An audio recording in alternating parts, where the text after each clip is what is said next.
ത്രിയാക ദൈവത്തിന് സ്തുതി. ഏറ്റവും സ്നേഹിക്കപ്പെട്ട ഭാഗ്യവചന ധാരാ ശ്രോതാക്കളെ, ക്രിസ്തുയേശുവിന്റെ ധന്യനാമത്തിൽ ഏവർക്കും എന്റെ സ്നേഹവന്ദനം.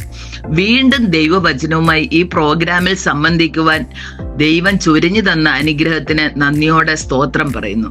ഇന്നത്തെ അല്പസമയത്തെ ചിന്തയ്ക്കായി 112 സങ്കീർത്തനമാണ് തെരഞ്ഞെടുത്തിരിക്കുന്നത്.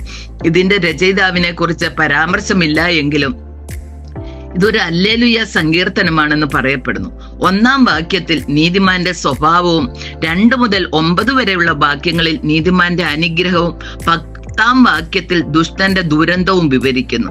112-ാം സങ്കീർത്തനം 1-ാം വാക്യത്തിലും 128-ാം സങ്കീർത്തനം 1-ാം വാക്യത്തിലും യഹോവയെ ഭയപ്പെട്ട് അവന്റെ കൽപ്പനകളിൽ ഇഷ്ടപ്പെടുന്നവനാണ് ഭാഗ്യവാൻ എന്ന് പറയുന്നു. അങ്ങനെയുള്ള ഒരുവന്റെ കുടുംബ ജീവിതത്തെ കുറിച്ചാണ് 2 മുതൽ 9 വരെയുള്ള വാക്യങ്ങളിൽ പറയുന്നത്. അവന്റെ സന്തതി ഭൂമിയിൽ ബലപ്പെട്ടിരിക്കും. ദൈവഭക്തരായവരുടെ തുടർച്ചയായ സന്തതി പരമ്പര സമൂഹത്തിൽ സ്വാധീനമുള്ളവരും ഒടുവിൽ ഭൂമിയെ ഭരിക്കുന്നവരുമായിരിക്കും. നേരുള്ളവരുടെ തലമുറ അനുഗ്രഹിക്കപ്പെടും. ചതിവും വഞ്ചനയും ഉള്ളതിനേക്കാൾ ദൈവഭക്തിയും നേരുമുണ്ടെങ്കിൽ ഐശ്വര്യവും സമ്പത്തും അവന്റെ വീട്ടിൽ ഉണ്ടാകും. വിശുദ്ധ മത്തായി എഴുതിയ സുവിശേഷം 6-ാം അധ്യായം അതിന്റെ 33 ഇങ്ങനെ വായിക്കുന്നു: മുമ്പേ അവന്റെ രാജ്യവും നീതി അന്വേഷിപ്പീൻ, അതോടുകൂടെ ഇതൊക്കെയും നിങ്ങൾക്ക് കിട്ടും. ഭൗതിക ഇസ്രായേലിനോടുള്ള ബന്ധത്തിൽ ഭൗമിക അനുഗ്രഹങ്ങളാണ് ദൈവം അവർക്ക് നൽകിയത്. എന്നാൽ പുതിയ നിയമ വിശ്വാസികൾക്ക് ആത്മീയ നൽവരങ്ങളാണ് നൽകിയിരിക്കുന്നത്. യഹൂദനായാലും ജാതിയായാലും അനുഗ്രഹിക്കപ്പെടണമെങ്കിൽ ദൈവവചനം പാലിക്കണം. വിശുദ്ധ യോഹന്നാന്റെ സുവിശേഷം 15:15 പറയുന്നത്, നിങ്ങൾ എന്നെ സ്നേഹിക്കുന്നുവെങ്കിൽ എന്റെ കൽപ്പനകളെ കാത്തുകൊള്ളുവെന്നാണ്. 4-ാം വാക്യം, നേരുള്ളവർക്ക് ഇരുട്ടിൽ വെളിച്ചം ഉദിക്കുമെന്ന് കാണാം.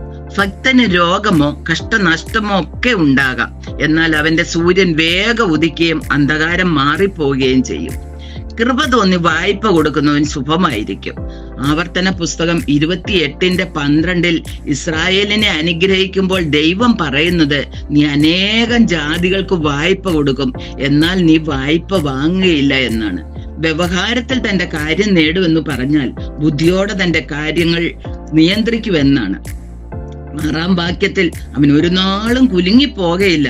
നീതിമാനായവൻ ജീവനോടെ ഇരുന്നാലും മരിച്ചാലും എന്നേക്കും ഓർമ്മയിൽ ഇരിക്കുമെന്ന് 15-ാം സങ്കീർത്തനം 5-ാം വാക്യത്തിലും പറയുന്നു. ആരെല്ലാം എന്തെല്ലാം ദുർവർത്തമാനം പറഞ്ഞാലും അവൻ ഒന്നും കൂസാതെ ദൈവത്തിൽ മാത്രം ആശ്രയം വെച്ച് ജീവിക്കും. യെശയ്യാവ് 26:3 ഇങ്ങനെ വായിക്കുന്നു: സ്ഥിര മാനസൻ നിന്നിൽ ആശ്രയം വെച്ചിരിക്കൊണ്ട് നീ അവനെ പൂർണ്ണ സമാധാനത്തിൽ കാക്കും. 9-ാം വാക്യത്തിൽ അവൻ വാരി വിതറി ദരിദ്രന്മാർക്ക് കൊടുക്കുന്നു എന്ന് വായിക്കുന്നുണ്ട്. അപ്പോസ്തല പ്രവൃത്തി 20:35 വാങ്ങുന്നതിനേക്കാൾ കൊടുക്കുന്നത് ഭാഗ്യമെന്ന് കാണാം. ലൂക്കോസ് 6:38 കൊടുപ്പീൻ എന്നാൽ നിങ്ങൾക്ക് കിട്ടും, അമർത്തിക്കുലുക്കി കവിയുന്ന ഒരു നല്ല അളവ് നിങ്ങളുടെ മടിയിൽ തരുമെന്ന് വായിക്കുന്നു. ഇങ്ങനെ ധാരാളമായി കൊടുക്കുന്നവന്റെ നീതി എന്നേക്കും നിലനിൽക്കുന്നതെന്നത് പിൻതലമുറയുടെ സാക്ഷ്യമാണ്. അങ്ങനെയുള്ളവന്റെ കൊമ്പ് ബഹുമാനത്തോടെ ഉയർന്നിരിക്കുമെന്ന് സങ്കീർത്തനക്കാരൻ നമ്മോട് പറയുന്നു. നീതിയോടെ ജീവിക്കുന്നവനെ കുറിച്ച് പറഞ്ഞിരിക്കുന്ന അവന് ലഭിക്കുന്ന 5 സമ്മാനങ്ങളെ കുറിച്ച് നമുക്ക് ചിന്തിക്കാം. 1, നീതിമാൻ വീണാലും നിലംപരിച്ചാകയില്ല. 2-ാമതായിട്ട്, നീതിമാന്റെ സന്തതി അനുഗ്രഹിക്കപ്പെടും. 3, നീതിമാൻ എന്നേക്കും ഓർമ്മയിലിരിക്കും. 4, നീതിമാൻ തുണയില്ലാതിരിക്കുന്നതും അവന്റെ മക്കൾ അപ്പത്തിനായി ഇരക്കുന്നതും കാണുകയില്ല. 5-ാമതായിട്ട് ഇവിടെ പറയുന്നത്, നീതിമാന്റെ അനർത്ഥങ്ങൾ അസംഖ്യമാണ്, യഹോവ അതിൽ നിന്നൊക്കെയും വിടുവിക്കുമെന്നാണ് പറയുന്നത്. നീതിമാനായവന് അനർത്ഥമില്ല എന്ന് നമ്മൾ ഒരിക്കലും ചിന്തിക്കാനായിട്ട് പാടില്ല. കാരണം അനർത്ഥത്തിൽ നിന്നൊക്കെയും വിടുവിക്കുന്ന ദൈവം നമ്മളോട് കൂടെ ഉണ്ടെന്നുള്ള ബോധ്യത്തിൽ നമ്മൾ ജീവിക്കണം. 10-ാം വാക്യം പറയുന്നത്, ദുഷ്ടൻ അത് കണ്ടു വ്യസനിക്കും, അവൻ പല്ലുകടി ചുരുങ്ങിപ്പോകും, ദുഷ്ടന്റെ ആശ നശിച്ചു പോകുമെന്നാണ്.